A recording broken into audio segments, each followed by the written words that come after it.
हजुरहरूलाई सब मेरो तर्फबाट धेरै धेरै नमस्कार। हजुरआमालाई पनि नमस्कार आमा। नमस्कार। अनि आमा के भन्नुभयो अरे अघि घरमा बसेर के गर्नु भन्नुहुँदै थियो नि? कहाँ?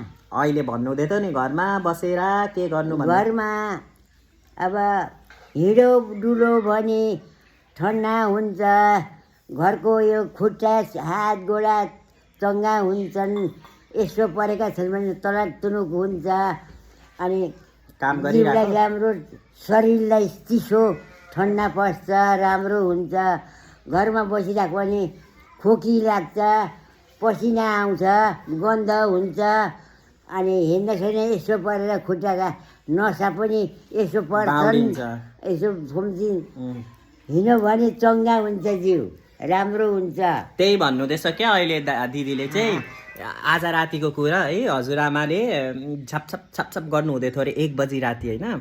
अनि यसो अरे दिदीले हेर्नु जानुभएको अरे, भरे भन्दा आमाले लुगा धोइराख्नु भएको थियो अरे 1 बजी रातिको कुरा है।